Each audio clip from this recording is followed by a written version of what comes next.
పాఠాలు చెప్పి సాయంకాలం ఇంటికి కూడా పోకుండా ఈ శిక్షణా శిబిరాలకు వచ్చి రాత్రి 8 గంటల దాకా ఏదైతే పరీక్ష రాయిపోతున్నామో దానికోసం ప్రిపేర్ అయ్యి, ఇది మామూలు కష్టం కాదు. ఇప్పటిదాకా పిల్లలు పడ్డ కష్టం ఈరోజు ఎవరు పడ్డాం? మాస్టర్లు పడ్డాం. ఇలాంటి కష్టకాలమే గతంలో కూడా వచ్చింది. 1984 తర్వాత ఎవరైనా టీచర్ ఆ రోజున అందరికీ ప్రమోషన్ లేదు. ఎల్టీటీగా అపాయింట్ అయిన వాడు ఎల్టీటీగానే రిటైర్ అవ్వాలి. స్కూల్ అసిస్టెంట్గా అపాయింట్ అయిన వాడు స్కూల్ అసిస్టెంట్గానే రిటైర్ అవ్వాలి. అంతే తప్ప జీవితంలో ఒక్క ప్రమోషన్ కూడా చూశారు. అట్లాంటి వాళ్ళకి కనీసం ప్రమోషన్ స్కేల్ అయినా ఇవ్వండి అనేటువంటిది ముందుకు వచ్చింది. ముందుకు వచ్చిన నేపథ్యంలో ఎస్జిటి అంటే 10th క్లాసు పీటీసీ అర్హత అన్నది. కానీ ఎస్జిటి కన్నా తక్కువ క్యాడర్ కూడా ఉండింది. హయ్యర్ గ్రేడ్ క్యాడర్ వాళ్ళకి 8th క్లాస్ పాస్ అయితే చాలు, ఒక సర్టిఫికేట్ ఆఫ్ కోర్స్ పెట్టి ఉద్యోగాలు ఇచ్చేవాడు. వాళ్ళు 4వ తరగతి వరకు పట్టాలి చెప్పేవాడు. అట్లాంటి వాళ్ళకి ప్రమోషన్ అంటే ఏంటి? School assistant promotion. స్కూల్ అసిస్టెంట్గా అపాయింట్ కావాలంటే మనకి ఏమో అర్హతలు కావాలి? డిగ్రీ, బీఈడీ అర్హతలు కావాలి. కానీ మరి హైయర్ గ్రేడ్ టీచర్కి, ఎస్జిటి టీచర్కి ఎక్కడున్నాయి అర్హతలు? అంటే ఎవరికి లేవు, ఆ రోజుకి లేవు. కాబట్టి ఆ అర్హతలు సాధించుకుంటే ఆ ప్రమోషన్ పోస్ట్ స్కేలింగ్ తీసుకోవచ్చు అని చెప్పింది ప్రభుత్వం. ఒక హయ్యర్ గ్రేడ్ టీచరు 8వ తరగతి దాకా చదువుకున్నవాడు డిగ్రీ బీఈడీ క్వాలిఫికేషన్గా ఉండేటువంటి ఒక ఎగ్జామినేషను పాస్ కావాలని చెప్పింది ప్రభుత్వం. దాని పేరే పిఏటి, ప్రొఫెషనల్ అడ్వాన్స్మెంట్ టెస్ట్ అని చెప్తున్నారు. ఆ ప్రొఫెషనల్ అడ్వాన్స్మెంట్ టెస్ట్ చదవడానికి వాళ్ళు ఏమి ట్రైనింగ్ పొందిన వాళ్ళు కాదు పెద్దగా. మీకులాగే ఈరోజు మన టీచర్లు అలాగే ఎప్పుడో చదువుకున్నాను నేను, మళ్ళీ అవన్నీ ఎక్కడ జ్ఞాపకం ఉంటాయి నాకు అని ఎలాగైతే ఫీల్ అవుతున్నారో వాళ్ళు అసలు చూడండి, తెలియంది ఆ రోజున పరీక్షగా ఎదుర్కోవాల్సినటువంటి పరిస్థితి వచ్చింది. చాలా ఉపాధ్యాయ సంఘాలు ఇదొద్దు అన్నారు. కానీ వాళ్ళకి ధైర్యం చెప్పి ఎట్లాగే ట్రైనింగ్ క్లాసెస్ పెట్టి వాళ్ళందరూ ప్రమోషన్ పొందే స్కేల్ ఏదైతే ఉందో తీసుకునే దానికోసం కృషి చేసింది యూటీఎఫ్ ఒక్కటి మాత్రమే. అందుకనే ఆ రోజు ఆ స్కేల్ పొందారు. ఆ స్కేల్ పొందిన తర్వాత వేల రూపాయల బేసిక్ పేమెంట్ తీసుకునేటువంటి పరిస్థితి, చివరికి రిటైర్ అయ్యేటప్పుడు 1,00,000 రూపాయలు వేతనంతో రిటైర్ అయినటువంటి పరిస్థితి ఆ టీచర్లు చదివేశారు. ఏం చిన్న విషయం ఏం కాదు. ఆ రోజున ఒక్క టీచరు కూడా ఆ కారణంగా పెద్ద స్కేల్ పొందలేకపోయినటువంటి పరిస్థితి లేకుండా యూటీఎఫ్ కృషి చేసింది. కానీ ఇప్పుడు అలాంటి కష్టకాలమే వచ్చింది. ఏమిటి కష్టకాలం? మనందరికీ తెలుసు, సుప్రీంకోర్టు తీర్పిచ్చింది ఇన్ సర్వీస్ టీచర్లు కూడా పరీక్ష రాయాలని. కానీ దీంట్లో ఉన్నదేంటి? 2010లో దేశవ్యాప్తంగా ఒక చర్చ జరిగింది. అపాయింట్మెంట్ అనేటువంటిది అన్ని రాష్ట్రాల్లోనూ ఒకే విధంగా లేదు. కొన్ని చోట్ల టెస్ట్ పెట్టి డిఎస్సి నిర్వహించి తీసుకుంటా ఉన్నారు, కొన్ని చోట్ల ఇంటర్వ్యూలు నిర్వహించి తీసుకుంటా ఉన్నారు, కొన్ని చోట్ల సర్టిఫికెట్ల ఆధారంగా తీసుకుంటా ఉన్నారు. అంటే అన్ని నియామకాలు ఒకే రకంగా లేవు. ఈ నియామకాలన్నీ ఒకే రకంగా లేకపోవడానికి కారణం రకరకాల ఇన్స్టిట్యూషన్స్ కూడా ఉండడమే కారణం. మదర్సా అంటే తెలుసు కదా, ముస్లిం పిల్లలు చదువుకోవడానికి ప్రత్యేకంగా ఒక పాఠశాల. లేదు, ఆర్ఎస్ఎస్ వాళ్ళు నిర్వహించేటువంటి కొన్ని స్కూళ్ళు ఉన్నాయి, వాటిలో ఇలాంటి టెస్టులు ఉండవు. ఇంటర్వ్యూలు మాత్రమే పెట్టి నేరుగా టీచర్ని తీసుకోవడం ఉంటుంది. వాటికి గవర్నమెంట్ ఎయిడ్ ఇస్తూ ఉంది. గవర్నమెంట్ ఏడిస్తూ ఉన్న సందర్భంలో తగిన క్వాలిఫికేషన్ల టీచర్ కలిగి ఉండాలి. ఆ క్వాలిఫికేషన్లు కలిగి ఉన్నారో లేదో కూడా చూసేటువంటి పరిస్థితి లేకుండా ఉంది. రెండోది మనం కూడా చూస్తూ ఉన్నాం అక్కడక్కడ అందరూ రెగ్యులర్గా కాలేజెస్లో డిగ్రీలు బీఈడీలు చదివించిన వాళ్ళైనా అంటే తక్కువ క్వాలిఫికేషన్తో కూడా ఉద్యోగం పొంది తర్వాత ఆ హయ్యర్ క్వాలిఫికేషన్ ఏదైతే ఉందో ఎక్వైర్ చేసుకునేటువంటి ప్రయత్నం, డిగ్రీలు చేసే వాళ్ళు ఉన్నారు, పోస్ట్ గ్రాడ్యుయేషన్ చేసేవాళ్ళు ఉన్నారు, ఇన్ సర్వీసులకు బీఈడీ చేసిన వాళ్ళు ఉన్నారు, ఇవన్నీ ఉన్నాయి. కానీ ఈ మధ్యకాలంలో ప్రైవేటు విద్యారంగం పెరిగే కొద్ది ఆ ప్రైవేటు కాలేజెస్లో చదివినటువంటి వాళ్ళ యొక్క చదువు ఏ రకంగా ఉందంటే కాలేజీకి వెళ్ళకపోయినా పాస్ సర్టిఫికెట్ వస్తుంది, పరీక్ష రాయకపోయినా ఫస్ట్ క్లాస్ మార్కులు వస్తాయి. అంటే ఏంటన్నమాట, ఆ విద్య కరెక్ట్గా ఉందా లేదా అనేటువంటి దాంతో నిమిత్తం లేదు. ఫీజు కట్టాడా లేదా, ఫీజు కడితే నీకు ఎలాంటి మార్కులు కావాలంటే అలాంటి మార్కులు వేసేటువంటి యూనివర్సిటీలు తయారైనవి, కాలేజీలు కూడా తయారైనవి. అంచేత ఆ క్వాలిఫికేషన్ అనేటువంటిది క్వాలిటీగా లేదు. ఆ క్వాలిటీ ఏదో మనం టెస్ట్ చేయాలి. ఎందుకంటే పిల్లల భవిష్యత్తుని నిర్ణయించేది టీచరే కాబట్టి, పిల్లల భవిష్యత్తు తీర్చిదిద్దేది టీచరే కాబట్టి ఆ టీచర్ నాణ్యమైన టీచర్ అయితే పిల్లలకు నాణ్యమైన విద్య అందుతుంది. ఈ కోణంలో రిక్రూట్మెంట్ టైంలో వాళ్ళు ఎక్కడ చదివినా కానీ ఒక టెస్ట్ పెట్టి ఆ టెస్ట్ ద్వారా ఎవరైతే పాస్ అయ్యారో వాళ్ళకి మాత్రమే డిఎస్సి నిర్వహించాలి. ఇది రిక్రూట్మెంట్ ప్రక్రియ ఆ రకంగా చేయాలని చెప్పి ఎన్సిటిఈ చెప్పి అక్కడ టీచర్ ఎలిజిబిలిటీ టెస్ట్ అనేటువంటిది పట్టుకొచ్చారు. దాంట్లో చెప్పినప్పుడు ఏముందంటే ఎనీ పర్సన్ అని మాట్లాడారు. అంటే ఎవరైనా ఉండాలా, టీచర్ ఎలిజిబిలిటీ టెస్ట్ పాస్ అయి ఉండాలని చెప్పి ఇది దాని ప్రకారంగా 2011లో ప్రారంభమై 2012, 2013, 2014 దాకా నడిచింది. ఎనీ పర్సన్ అంటే ఎవరు అనేటువంటి ఒక సందేహం వచ్చిన తర్వాత ప్రజెంట్ కేంద్రంలో ఎవరున్నారు అధికారంలో? మోడీ గవర్నమెంట్. అంటే మోడీ గవర్నమెంట్ అధికారంలోకి వచ్చిన తర్వాత దాన్ని సవరణ చేశారు.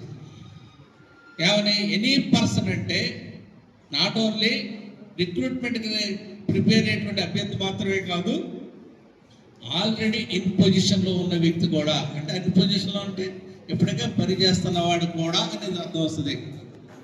కాబట్టి రిక్రూట్మెంట్కి వాళ్ళు మాత్రమే కాదు రాయడం, ఇన్ సర్వీస్ టీచర్లు కూడా టెట్ పాస్ అవ్వాలనేది అక్కడ దాంట్లో వచ్చిన తర్వాత వాళ్ళు ఏం చేశారంటే ఒక 4 years టైం ఇచ్చారు. ఇన్ సర్వీస్ టీచర్లు అందరికీ ఎంతకాలం ఇచ్చారు? 4 years ఇచ్చారు. ఈ విషయం మనకి ఎవరికైనా తెలుసా? ఎవరికి తెలీదు. 2019 లోపులోనే మనం అందరం టెట్ పాస్ అయి ఉండాలి.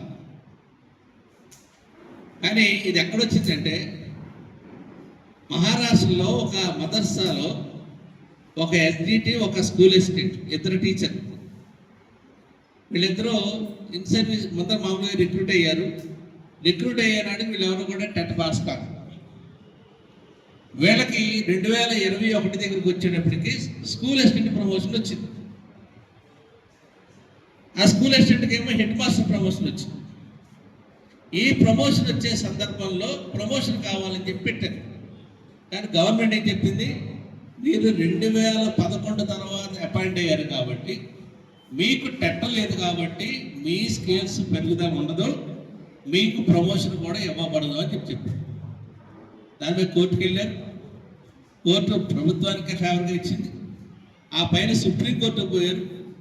సుప్రీంకోర్టు కూడా ప్రభుత్వానికే ఫేవర్గా ఇచ్చి మీరు 2019 నాటికే పాస్ అయి ఉండాలా, మీరు 2021లో పాస్ అయ్యారు, అసలు మీకు ఉద్యోగంలో కొనసాగే అర్హతే లేదు అని చెప్పి ఇది ఉన్న మళ్ళీ దాని మీద మళ్ళీ రివ్యూ పిటిషన్ వేసుకున్నాం. అంతిమంగా ఏం జరిగింది? 2025 సెప్టెంబర్లో టెట్ పాస్ అయిన వాడు మాత్రమే ఉద్యోగంలో కొనసాగుతాడు, టెట్ పాస్ కాని వాడు ఉద్యోగంలో బయటకు పోవాల్సిందే అని చెప్తే ఒక 5 ఏళ్ళు మినహాయింపు ఇచ్చింది. ఉన్నవాడు పాస్ అవ్వడానికి 2 ఏళ్ళు టైం ఇచ్చింది. వెంటనే మనందరం అప్పుడు కానీ మనకు తెలియలేదు టెట్ అనేది ఒకటి పాస్ అవ్వాలి, ఇన్ సర్వీస్ టీచర్ కూడా అనే సంగతి తెలియలేదు. వెంటనే ఏం చేసాం, అతనికి మాకు టెట్ రద్దు చేయాలి, రాష్ట్ర ప్రభుత్వం వెంటనే రివ్యూ పిటిషన్ ఇవ్వాలి. మనం కూడా చేసాం కదా పోరాటం, నవంబర్లో చేసాం, డిసెంబర్లో చేసాం. మనం చేసిన పోరాటం మేరకే రాష్ట్ర ప్రభుత్వం రివ్యూ పిటిషన్ వేసింది. మనం కూడా సంఘాలుగా రివ్యూ పిటిషన్లు వేసాం. అలాంటి రివ్యూ పిటిషన్లు 65 పిటిషన్లు పడ్డాయి. అసలు ఏది తెలీదు. 2010లో ఆ చట్టం తీసుకొచ్చే నాటికి ఇలాంటిది ఏమీ లేదు కండిషను. అదే కాదు, చట్టం తయారు చేసినప్పుడు కూడా అంతకు ముందు ఉన్న వాళ్ళు పాస్ కావాలనేటువంటి నిబంధన లేదు. అది ఎప్పుడు 2015లో అమెండ్మెంట్ చేశారు. కాబట్టి మాకు మినహాయింపు ఇవ్వండి అని అంటే సుప్రీంకోర్టు ఏం చెప్పిందంటే, పిల్లలకి నాణ్యమైన విద్య అందాలంటే టీచర్ కూడా నాణ్యమైనటువంటి వాడు అయి ఉండాలి. ఆ విషయంలో రాజీ పడేది లేదు. అంతేత ఇన్ సర్వీస్ టీచర్లు తప్పనిసరిగా టెట్ పాస్ అవ్వాల్సిందే. మీరు ఆల్రెడీ 1 సంవత్సరం ఈ కోర్టు కేసులో పడి మొత్తం కాలం పోయింది కాబట్టి ఇంకో సంవత్సరం పొడిగిస్తాం అని చెప్పి రేపు 2028 ఆగస్టు 31 నాటికి మనం అందరం కూడా టెట్ పాస్ అవ్వాలి. అంటే అది ఇప్పుడు కంగారు మొదలైంది. రివ్యూ పిటిషన్ అన్ని తోసిపుచ్చి సుప్రీంకోర్టు ఆ రకంగా చెప్పిందో లేదో వెంటనే మా గవర్నమెంట్ ఏం చేసింది, కనీసం ఊపిరి పీల్చుకునే టైం కూడా ఇవ్వాల, ఇమ్మీడియట్గా జనరల్ టెట్ ప్రకటించేసింది. ఎందుకని రేపు ఆగస్టు 15 నాటికి కొత్త డిఎస్సి ప్రకటన చేయాలి. డిఎస్సి ప్రకటన చేయాలి, నోటిఫికేషన్ ఇవ్వాలి అంటే ఈ లోపల టెట్ ఎగ్జామినేషన్ కూడా కంప్లీట్ చేయాలి. అందుకని చెప్పి ఇమీడియట్గా టెట్ నోటిఫికేషన్ అనేటువంటిది ఇచ్చారు. ఇచ్చిన తర్వాత మన దగ్గర పోనీ పోరాటం ఏం చేసేద్దాం, టెట్ రద్దు కోసం ప్రయత్నం చేసేద్దాం అంటే ఎక్కడిది సమస్య, ఎక్కడ సాల్వ్ అవుతుంది? రాష్ట్రంలో ఏమైనా సాల్వ్ అవుతుందా? రాష్ట్రంలో సాల్వ్ అయ్యేది కాదు. ఎక్కడ సాల్వ్ అవ్వాలి? అక్కడ పార్లమెంట్లో సాల్వ్ అవ్వాలి. ఆ పార్లమెంట్లో ఆ టైంకి విద్యాశాఖ మంత్రి ఎవడు? మన రాజీనామా చేసినటువంటి ధర్మేంద్ర ప్రధాన్. ఆ ధర్మేంద్ర ప్రధాన్ని కలిసి ఇది అనవసరంగా చేసిన అమెండ్మెంటు, ఆ అమెండ్మెంట్ని మళ్ళీ పాత స్థితికి తీసుకురండి, ఆ రకమైనటువంటి చర్య తీసుకోండి అంటే కనీసం తీసుకున్నటువంటి ఏదైతే రిప్రజెంటేషన్ ఉంటుందో దాన్ని ఒక్కసారి కూడా చూసిన బాబత్ కాదు. అంచేత ఏదైతే చట్టమే కూర్చుందో ఆ చట్టం సవరణ చేయడానికి కేంద్ర ప్రభుత్వం సిద్ధంగా లేదు. చట్టాన్ని కేంద్ర ప్రభుత్వం కనుక సవరణ చేయకపోతే నువ్వు ఎన్నిసార్లు కోర్టుకు వెళ్ళినా, ఎన్ని డబ్బులు తగిలేసినా తీర్పు అదే వస్తుంది. లేదా ఏం చేయాలన్నారు? చట్ట సవరణ చేయాలంటే పార్లమెంట్ సమావేశాలు జరిగేటప్పుడు కదా చేయాలా? మరి ఈ లోపల కాలం కాస్త వెళ్ళపుచ్చుకుంటూ కూర్చుంటే ఏమవుతుంది? అందుకని యూటీఎఫ్గా 3 అంచెల కార్యక్రమాన్ని తీసుకుంది. ఒకటి ఏదైతే 23(1) ఏదైతే ఉందో దాన్ని అమెండ్మెంట్ చేయాలి. అమెండ్మెంట్ చేయడానికి ఎంపీల ద్వారా అట్లాగే అక్కడ ఉన్నటువంటి అధికారుల ద్వారా ఒక ప్రయత్నం చేయాలి. రెండోది రాష్ట్ర ప్రభుత్వం మీద కూడా ఒత్తిడి తీసుకొచ్చి కేంద్ర ప్రభుత్వం మీద ఒత్తిడి తెచ్చాలి, ఇక్కడ పెద్దలు ఒప్పించాలి. ఆ పని చేద్దామంటే మన విద్యాశాఖ మంత్రి గారికి ఖాళీ లేదు. ఆయన పేరుకి మన విద్యాశాఖ మంత్రి గారు, ఆయన ఏం పని చేస్తున్నాడో చూస్తున్నారు కదా. ఐటీ సెక్టార్ చూసుకుంటున్నాడు, పరిశ్రమల స్థాపన మీద ఫోకస్ పెట్టాడు, టూర్లు చేస్తూ ఉన్నాడు. కానీ మన రంగంలో ఉన్నటువంటి సమస్యల మీద కేంద్రీకరించడానికి ఆయన దగ్గర టైం లేదు. అసలు దొరకడం, మాకు రిప్రజెంటేషన్ ఇవ్వడానికి దొరకట్లా. ఎక్కడైనా అందరితో పాటు వెళ్ళి రిప్రజెంటేషన్ ఇచ్చుకునేటువంటి పరిస్థితే ఉంది. అంచేత ఈ రాష్ట్ర ప్రభుత్వం ద్వారా కేంద్రం మీద ఒత్తిడి చేసే పరిస్థితి లేదు. రెండోది పార్లమెంట్ సమయం కాబట్టి కొన్ని పార్లమెంట్ దగ్గర ధర్నా చేద్దాం అంటే మనం ఏం జరిగింది? పిల్లలందరూ రోడ్ల మీదకి వచ్చారు.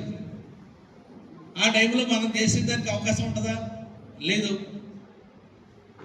అందుచేత సరే దాన్ని ఎట్లా చేయాలో పార్లమెంట్ సందర్భంలో అయినా సరే ఏదో రూపంలో చేయాలి.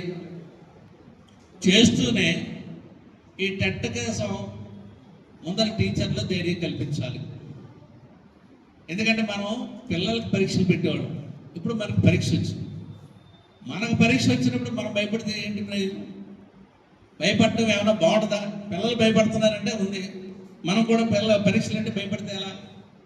అదే ముందర ధైర్యం కలిగించాలి అంటే అవసరమైతే సబ్జెక్ట్ ఓరియంటేషన్ ఇవ్వాలి. దానికోసం మెటీరియల్ కూడా ఉంచాలి. ఇందాక మన మిత్రుడు చెప్పాడు, ఈ టెట్ మెటీరియల్ బయట వాళ్ళు వేసింది ఎంతకి ఇచ్చారండి? 3,000 రూపాయలు చెప్పి 2,600, 2,000 ఈ రకంగా ఉంది. అంటే అది ఒక వ్యాపారం అయింది. తక్కువ రేటుకే ఈ టెట్ మెటీరియల్ టీచర్లకి అందించాలి. అందిస్తూనే దాంట్లో ఉన్న అంశాలని మళ్ళీ ఒకసారి జ్ఞప్తికి తెచ్చేలాగా, పరీక్ష ఎలా రాస్తే ఈజీగా రాయగలుగుతామో టెక్నిక్స్ మీకు నేర్పేలాగా రాష్ట్రంలో జూన్ 25వ తారీఖు నుంచి 28వ తారీఖు దాకా 4 రోజుల పాటు 325 మంది రిసోర్స్ పర్సన్స్కి ట్రైనింగ్ ఇచ్చాం. కొన్ని జిల్లాల్లో ఆల్రెడీ చెప్తున్న వాళ్ళు కూడా దొరికారు. అంటే ఓ రకంగా చెప్పాలంటే ఇంచుమించుగా ఒక 500 మంది రిసోర్స్ పర్సన్స్ ఈ రోజున మనం అందరం పరీక్ష రాసి పాస్ అవ్వాలనేటువంటి ధ్యేయంతో మనకు ధైర్యం కల్పించేదానికి, మనకు అవగాహన కలిగించేదానికి 4 రోజులుగా శ్రమిస్తూ ఉన్నాం. ఎంతమంది అప్లై చేశారు తెలుసా? 85,000 మంది టీచర్లు అప్లై చేశారు. 180,000 మంది మొత్తం టెట్కి అప్లై చేస్తే దాంట్లో సగం ఎవరు? In service teacher. మన డిమాండ్లు కొన్ని ఉన్నాయి. మార్కులు తగ్గించాలా, సిలబస్ తగ్గించాలా, కంబైన్డ్ స్టడీ చేయడానికి అవకాశం కూడా ఇవ్వాలి. ఏంటి కంబైన్డ్ స్టడీ? ఈ మధ్యన మన కంబైన్డ్ స్టడీ బాగా నేర్పుతున్నాం పిల్లలకి. 10th క్లాస్ పరీక్షల్లో జరిగేదంతా కంబైన్డ్ స్టడీ, అంతే కదా? అదే కంబైన్డ్ స్టడీ చేయడానికి మాకు కూడా అవకాశం ఇవ్వండి అనేది కూడా ఒక డిమాండ్. అంటే ఆన్లైన్ పెట్టద్దు, ఆఫ్లైన్ పెట్టండి. ఆఫ్లైన్ పెడితే మేము అందరం సంప్రదించుకుని దేనికి ఏ ఆన్సర్ రాయాలో ఈజీగా రాస్తామనేటువంటి ఒక ఆలోచన.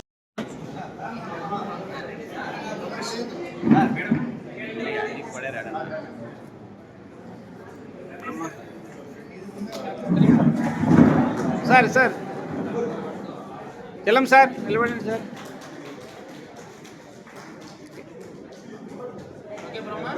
సార్ నిలబడండి సార్.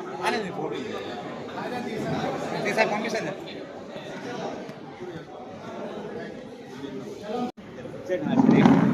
కవర్ వచ్చారా?